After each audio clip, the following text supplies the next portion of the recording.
Good morning on this Tuesday. Dan Hardenbrook coming to you from the Duke Sports Shop Studios, downtown Newberry. Time now to take a look at your latest local news from around the region. It's your Newberry News Update here on M123 FM. Your local news this morning is being brought to you by the Luce County Veteran Services Office, proudly advocating for our area veterans. Contact Veteran Services Officer Rick Menard, 293-4890. In your local news this morning, the National Weather Service has issued a winter weather advisory that'll be in effect from noon until 8 p.m. on Tuesday. Could dump as much as 6 inches of snow around the area. Heavy snowfalls are expected at times this afternoon and into the evening.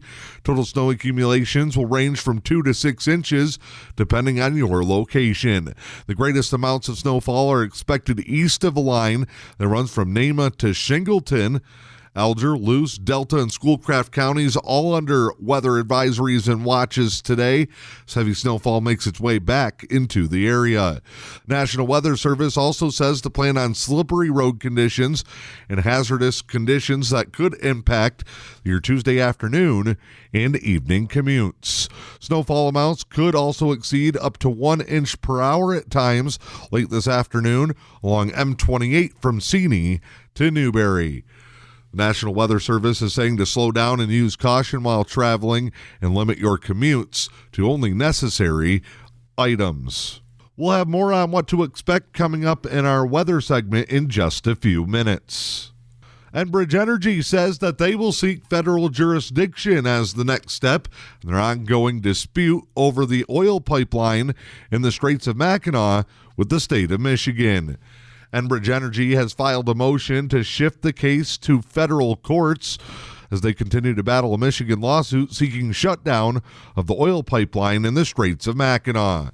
The Canadian company is arguing now that a 2019 lawsuit filed in state court by Attorney General Dana Nessel should be heard by U.S. District Judge Janet Neff, who last month retained jurisdiction over a separate case which is initiated by Enbridge in order to keep oil flowing through its Line 5 pipeline. Enbridge spokesperson Ryan Duffy says that Enbridge is hopeful that the Attorney General will agree that it makes sense for her case and the Enbridge case to be decided by the federal court rather than risk duplicative litigation and inconsistent results. Nessel said the move is an outrageous maneuver and violates a federal rule that states moving cases from one court to another must be done within 30 days of the initial filing.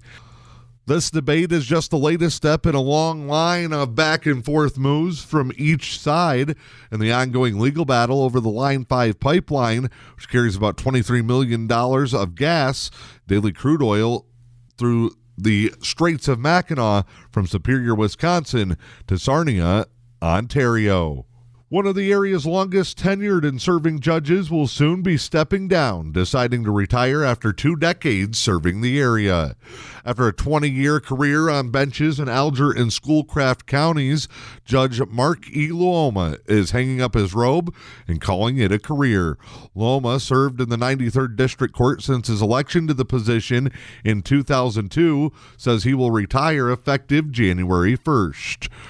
In 1980, Luoma began his legal career after graduating from Cooley Law School and joining the firm Niebel & Niebel in Munising.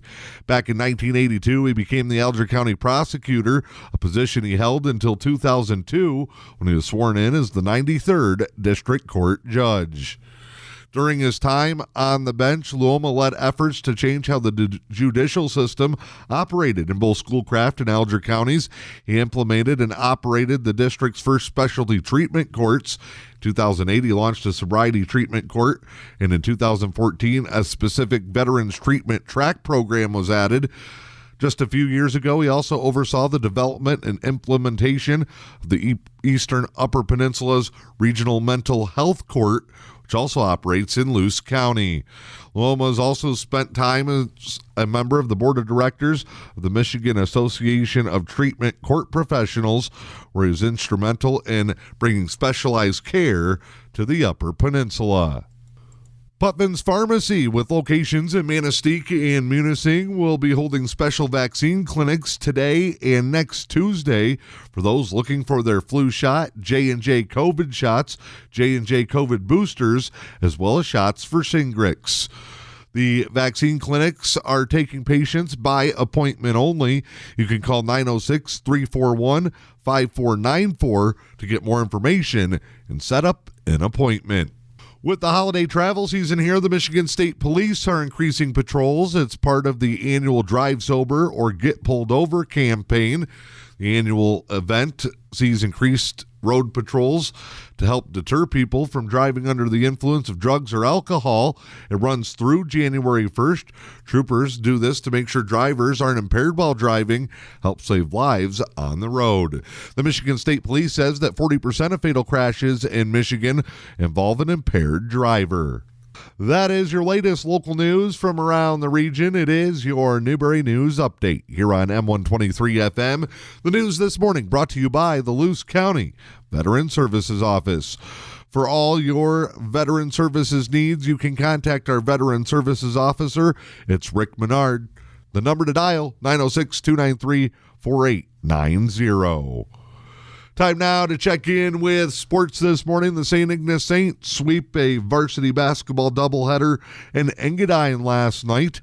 In the boys contest, St. Ignace defeated Engadine 70-46. Three different Saints in double figures, led by the duo of Johnny Ingalls and Kevin Frazier. They both had 17 points in the contest. Engadine's Matthias Miller led all scorers. He finished with 21 points in the losing effort. In the girls contest, the Engadine Lady Eagles battled tough but couldn't take down the Saints Lady Basketball Dynasty. St. Ignace wins the girls game 55-31. Allie Schultz, daughter of former Engadine coach Joel Schultz, had 18 points to lead all scorers in the contest. Schultz is signed to play at Division II Ferris State after her high school career.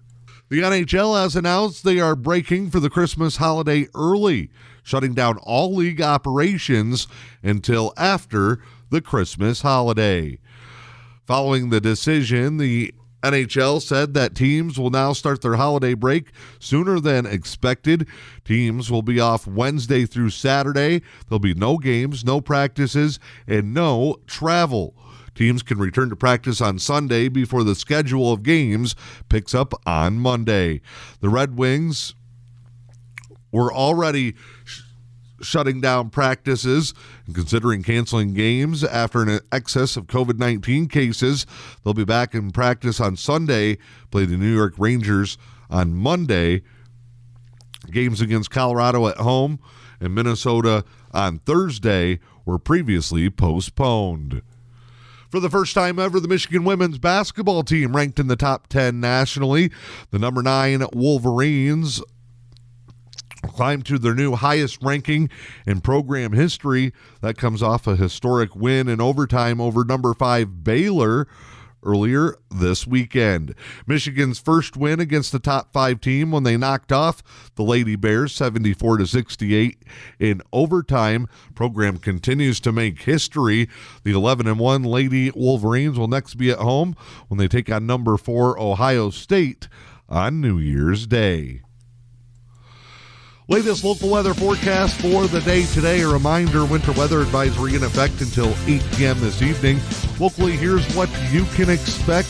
Tuesday, snow showers that could be heavy at times. Highs in the mid-20s. Southwest winds 5 to 10. Newberry and the surrounding areas will see 2 to 4 inches possible, with another 1 to 3 on Tuesday night. Wednesday, snow showers continuing. Highs in the mid-20s. West winds 5 to 10. Thursday, 40% chance of snow. Cloudy, a high in the low 30s. I'm Dan Hardenbrook. This is your Newberry News Update here on M123.